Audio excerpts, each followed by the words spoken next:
From PBS NewsHour Student Reporting Labs and WETA Wellbeings, this is On Our Minds with Noah and Zion, a podcast about teenagers and mental health because life is hard. Really hard. And hearing stories about what other teens are going through and how they're getting better, it helps. A note before we get started.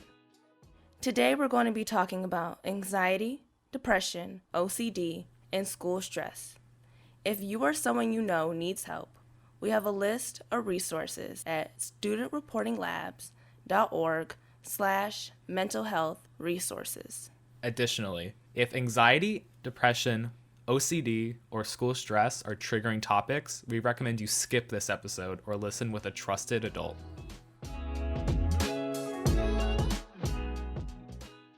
So Noah, how are you today? What's on your mind? Well, we're approaching the end of the school year, so I'm feeling a lot less stress, but, in the back of my mind, it's still going to be my junior year next year, and I have no idea how it's going to go because of COVID and all that. Yeah, I was texting my cousin the other day, and she was like, oh, it's going to be our junior year next year. I'm so excited. I was like, oh my God. Like, I was just a freshman. What are we doing? We'll see how it all goes.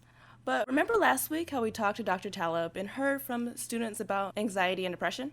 Yeah, of course. Well, this week we're going to keep that conversation going, talking about something that's almost always on our minds, school. Yeah, school takes up a large portion of our lives, even if we are in the midst of a pandemic. We're going to talk about the isolation and uncertainty that we've all been facing related to this school year. And hopefully help you find some ways to cope with the help of a school mental health counselor, Miss Porter. But first, let's hear from some students talk about how virtual school has taken a toll on their mental health. I struggle with depression.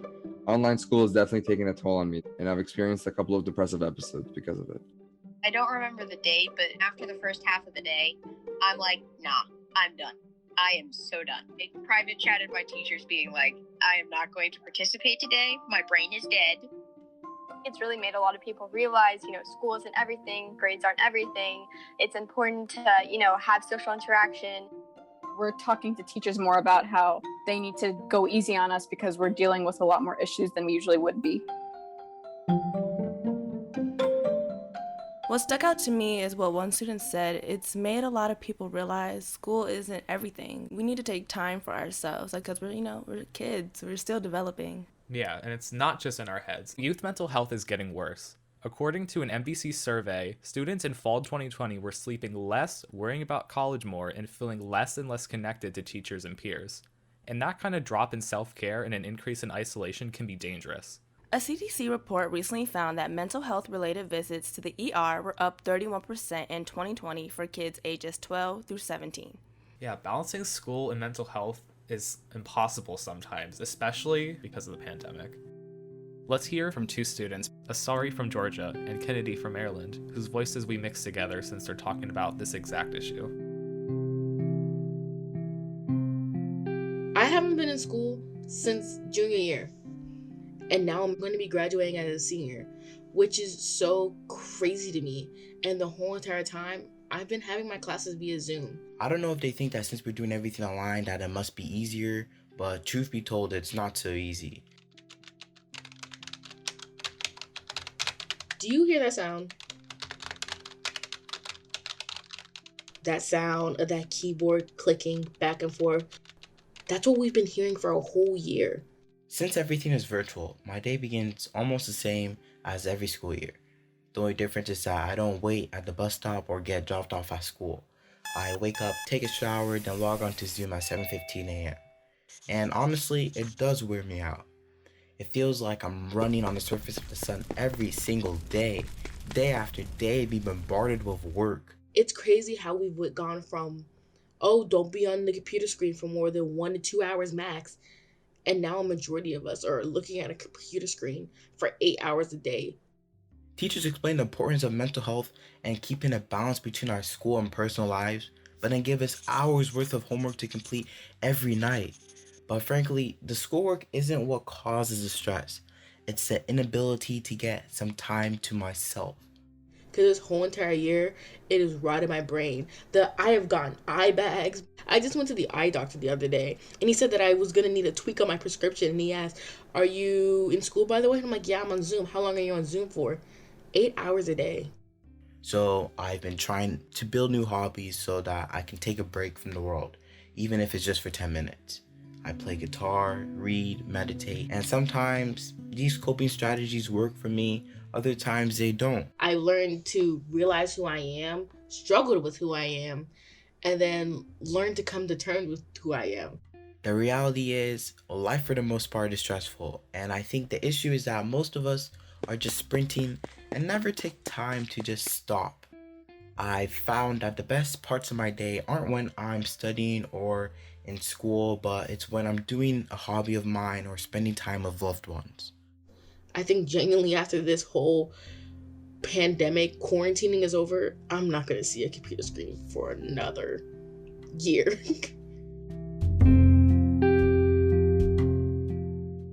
You know, teachers, they tell us they understand that we're going through hard times right now, and they're saying that they're going easier on us. But, you know, in reality, it feels like they're giving us the same amount of work, if not more.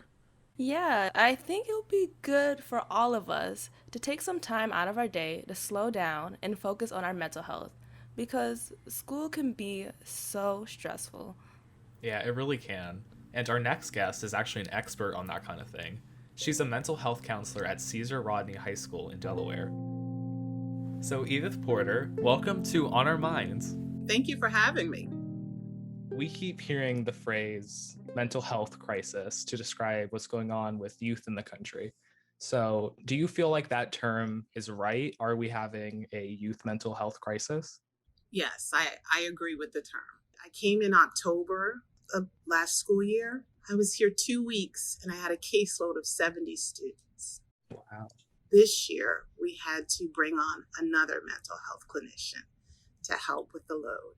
Daily, I hear things like, my boyfriend broke up with me, to I'm being abused. There's sexual issues. Kids are developing things they say, panic and anxiety, language that they normally wouldn't use, they're starting to use. There was a crisis already, but now that COVID-19 has come into all of our lives, now it's sort of like another thing on top, right? Yeah. How did that affect you, hearing all those kids' stories and what's going on in their lives and hearing how they're struggling? Thank you for asking that, Zaid. I'd be lying if I said, sometimes I didn't go home and it was tough. But my job is to allow children to be heard and to help them to express their emotions. Here at Caesar Rodney, I do a coping skills group. For instance, today, I just said, tell me how you feel. Give me a word. You're not allowed to say good and okay. The young ladies, one lady said depressed. One lady said tired. One young lady said angry, fearful, frustrated. When we did a consensus, I missed an assignment. I slept for 2 weeks and now I have to play catch up. Does any of this sound familiar? No anxiety from your own. Absolutely, yeah. So in addition to those meetings that you have, what other things are you doing this year to address all these mental health issues? There's remote and hybrid, right? And so for those who are home, you're able to Zoom in with me. And sometimes I have to get in the car and do a home visit. Mask and toll, hand sanitizer. Just come outside. I'm just checking in on you. How you doing? You haven't been on Zoom for 3 weeks or 30 days. And I'm not here as the education academic police. I'm here to see what's going on in your head and in your heart. The school piece, the academic piece is important. Of course, we want you guys to succeed. But in order to do that, you need to be okay mentally. Like, that is so true.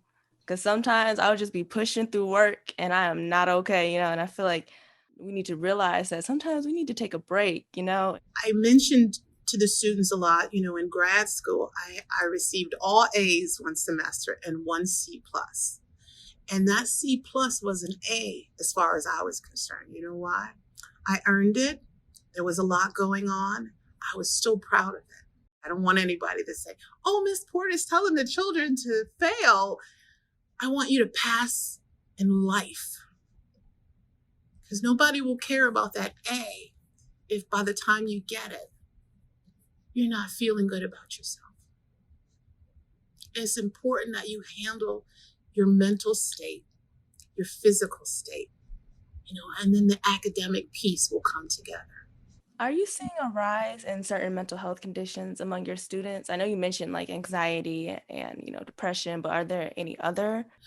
I'm seeing a rise in substance abuse and addiction. Unfortunately, sometimes students they need hospital care. They need to go to a facility, that will help, get them off the drugs or at least give them a good start. This is an organ. If my heart starts to beat funny or skips a beat, I'm going to the doctor. I need this. Sometimes our organs misfire, and it's important that we get back on track. What do you predict for next school year? What do you think schools and school counselors will be doing to help students, with the lasting effects of the pandemic and learning remotely? I predict next school year we will be ready. There will be more check-ins.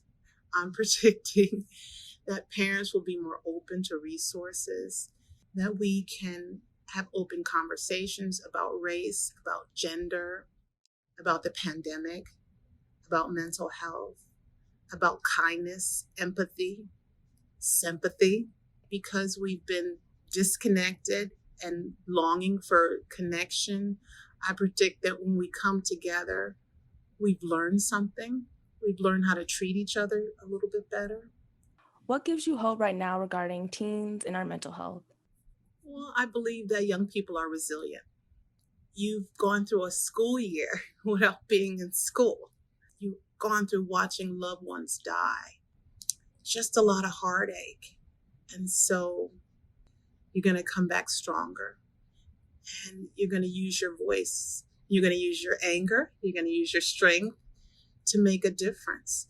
The stigma of mental health will not be the same as in the past. Yeah, I agree with that. Absolutely. It's great to just talk about how we're feeling and talk about mental health as a whole. That's really what we need to be doing, especially in a time like this. So thank you. Thank you.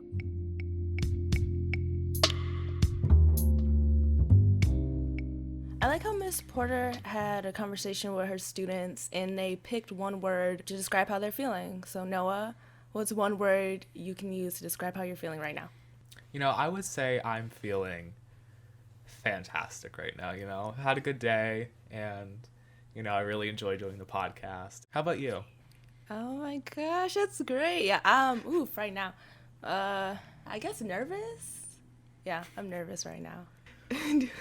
Doing the podcast makes me a little nervous. Yeah, I feel the same way too, Zion. But, doing this podcast together, it's really helpful to have someone to lean on and help you feel less nervous. Yes. So up next, we're going to hear from a group of friends, Jackson, Dylan, and Mike from Michigan. They all leaned on each other during a tough time last year. So today, we're just going to talk about how mentally this pandemic has really been affecting you. With sports, at least many of you guys know, especially that we had a shortened season just with football, and it was our senior season. How did that really make you feel? Because I know for me, when we were practicing, we were just getting into it. We were just getting that taste of a season, and then all of a sudden, it was just kind of out of nowhere. And then, mentally it brings you down because you're all excited, you're amped up for the season, and then it's stop automatically. That hurts. No sports, no nothing, nothing's coming back. And it was just it's just a very huge toll on you. It was really devastating. When you play a sport, you work up to that season because you love that game. And so we were all working up to that season, playing travel ball, practicing every day to get better. And just hearing that and saying, you know what, you don't get to play the sport that you love, it's hard to take. I know for me, I would just sit in my room and kind of just cry and be upset and be like, why is this happening? And you couldn't really talk. I mean, your parents, you can talk to your parents about it, but they never experienced something like that. I never experienced being a teenager in a pandemic and not being able to see your friends and not being able just to live your life like you want to. You know, like we used to have like bonfires at your house, Jack. Like we couldn't do that anymore. You know, like going just hanging out. Like it sucked. You know, like for the first couple like months, I feel like everybody was just depressed. Yeah, it hurt. I think all of us have kind of matured a little bit. Definitely. Yeah, for I sure. think now we respect life more. At least for me, like I really enjoy just going out to dinner now because I didn't get to go out to dinner for a long time. Yeah, I know. Or I get to go, you know, out with my family to other places because I didn't get to do that for such a long time. And it hurt, you know? It's so nice. You definitely learned to look at things like with a better like respect and understanding. Well, I just want to thank you guys for doing this today. Appreciate it, Jack. You know, I can't really relate to what Jackson, Mike, and Dylan were saying about sports, but I do understand, you know, the disappointment you get when you just can't go out and spend time with friends or, like, make plans and all that. For me, my birthday was 3 months ago or so. And it was my 16th birthday. And my mom was, like, so excited. She was like, oh, we're going to have this, going to have that. You're going to, you know, have a parade and confetti and all that stuff. But yeah, we didn't get to do that this year. And she was kind of sad about that. So yeah, I think she felt a lot of disappointment. I was also, you know, kind of excited for my 16th birthday, but, you know, the most exciting thing that we got was my mom getting a negative COVID test, so. So yeah, just like we heard from the friends in that last story, the things we do outside of school, like sports and birthday parties, are a big part of our lives as students. And for a lot of us, work is another extracurricular we have to juggle. So next, we're going to hear from one student, Faith, who talked to a student reporter, Abigail Hill from Wisconsin, about what it's like to work multiple jobs while still attending school.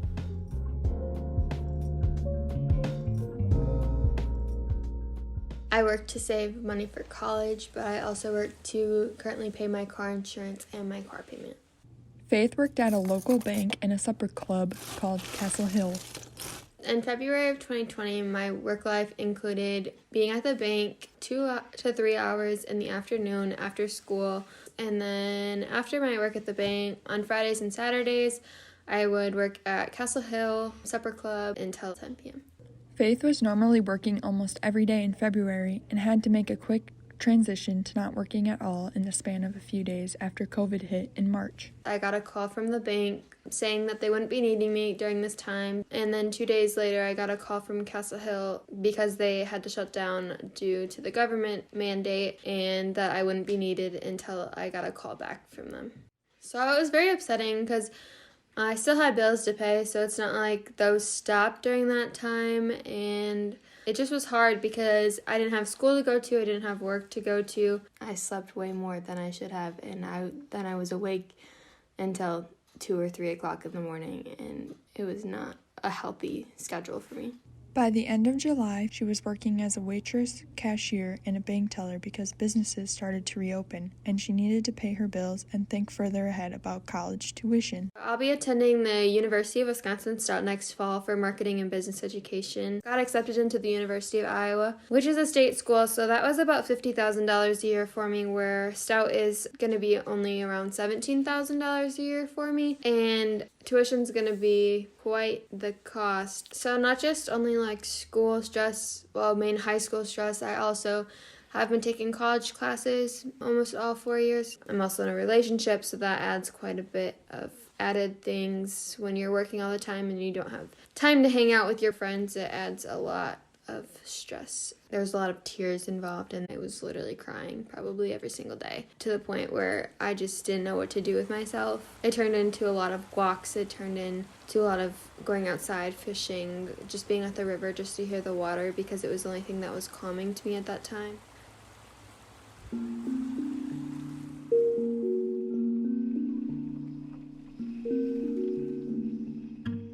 I really relate to, you know, how she felt at the beginning when she got laid off from her job, because I was also working at a restaurant and got laid off right when the pandemic started. I think it's so important that we have coping strategies to deal with stress. And I think what Faith said about, you know, listening to water and how it helped her calm down, I think that's just so beautiful.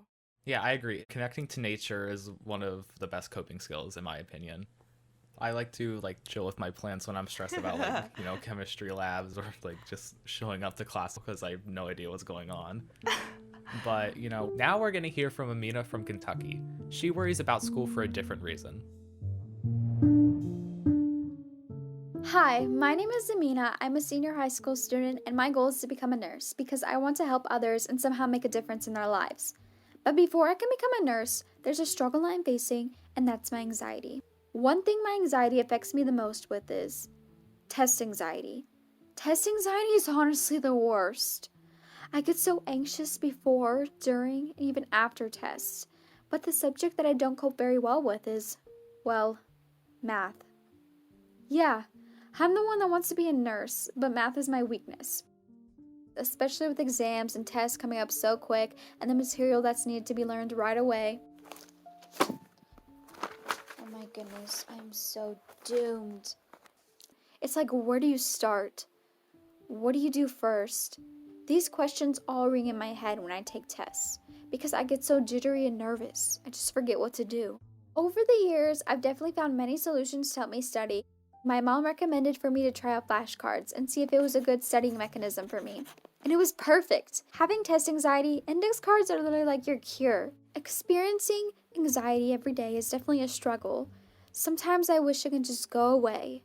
I get stressed and I just want to cry it all out on my pillow. When I found out ways that could help me, I had to try them out. And I couldn't just say no, especially when dealing with tests. The goal is to find what works for you. I found index cards, but you might find something else.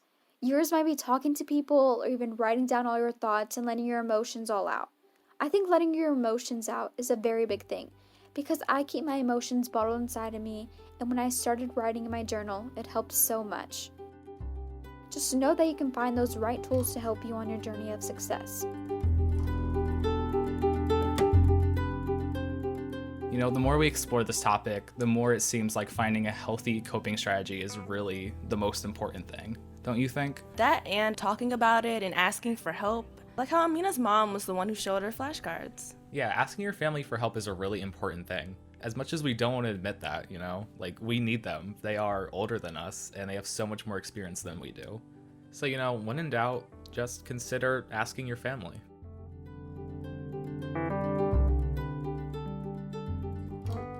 Lastly, we're going to hear from two students back to back. The first is Emily in Michigan, and then Victoria from Virginia, both who leaned on their family during some pretty tough times. Hi, my name is Emily. When I was 2 years old, I was mute. My parents thought this was quite weird, so they took me to the doctors and they did a couple tests on me. The doctors came back with the results saying your daughter has autism. Autism is a mental disorder where basically you'll have trouble learning, but also social cues as well. So the doctors sat my parents down, told them your daughter might not be able to speak, go to school, walk, not even have a driver's license, not be in relationships, and basically just said a bunch of things that I can't do. My mom thought this was really worrying and sad, so she decided to sign me up for therapy and speech therapy. Throughout the years, I got kind of better, so she just decided that I needed to be in regular school. So my mom took me to school, and honestly, it was rough. People labeled me as the weird kid, as the freak, as the weirdo, like nobody wanted to hang out with me. I would get discriminated at lunch, basically meaning no one wanted to be around me. I was like this disease. But teachers believed in me, and they helped me a lot to get the learning part where I am. I had to study 10 times harder than the kids. I had to work late. Bullying was definitely a big thing at my school. I was bullied a lot, and that caused me to have depression. I was down in the dumps, and I hated school. I thought it was the worst. I did not want to be there. And honestly, I was about to just give up. But then my dad sat me down and told me a few things. He told me that I was tough and that I could definitely do things if I put my mind towards it. So I did. And here I am now, graduating from high school, about to get my driver's license, about to just start my new life in theater, and having a bunch of friends who love and care for me. So I definitely could put my mind towards things if I work hard towards it. and I believe you can too.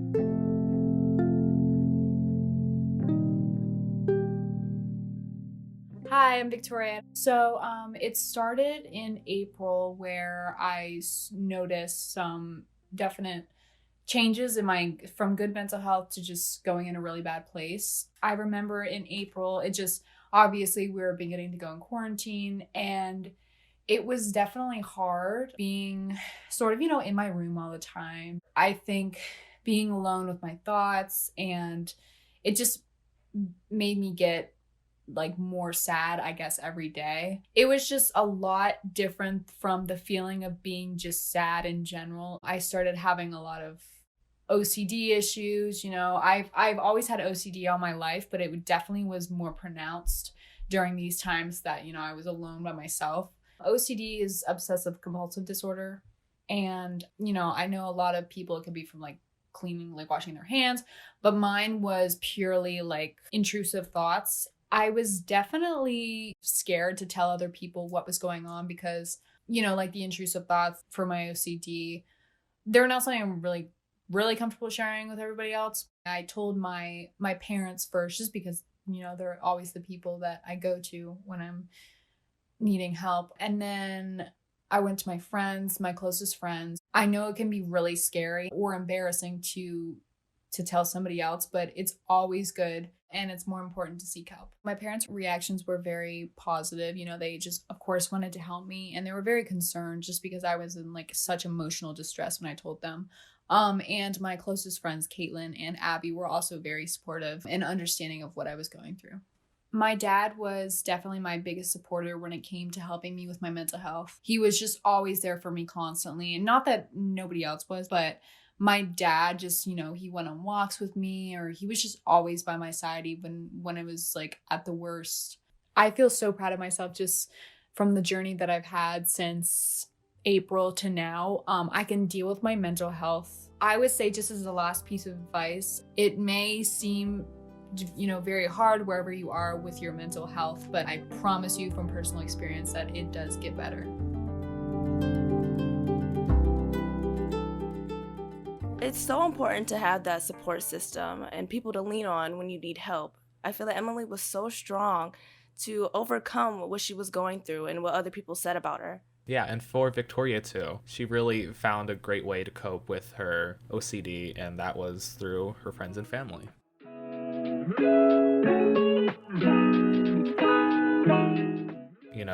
No matter what you're going through, all of these can make school really hard. Yeah, so if you take anything away from this, don't be embarrassed to ask for help because you're clearly not alone.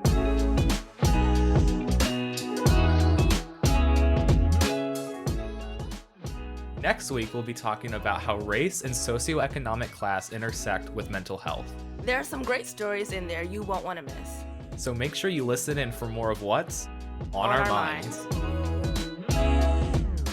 Stories were produced by Asare from Gwinnett County Public Schools in Duluth, Georgia, with help from Connected Educator Sheri Long. Kennedi from Frederick Douglass High School in Upper Marlboro, Maryland, with help from Connected Educator Patrice Lawrence. And both Jackson and Emily, who are from the FV Pankow Center in Clinton Township, Michigan, and they worked with our teacher, Michael Kaufman. Amina from Early College and Career Center in Elizabethtown, Kentucky, with help from Connected Educator Mary Dunn. Caitlin from Loudon Valley High School in Purcellville, Virginia, with help from Connected Educator Shari Adwers. As well as Abigail from Black River Falls High School in Black River Falls, Wisconsin, with help from Connected Educator Julie Tiedens. Many thanks to Miss Edith Porter for lending us her time. This episode was produced by SRL Associate Youth Media Producer Becky Wandell and Youth Media Producer Bridget Gansky, with production assistance from Mercedes Asiji. Executive Producer Leah Clapman, SRL Senior Director Elisa Strada, and help from the rest of the Student Reporting Lab staff. And music by Blue Dot Sessions. Once again, if you or someone you know needs help, we have a list of resources at studentreportinglabs.org/mental health resources. And tell your friends about us. Spread the word. The more people who know about mental health, the better.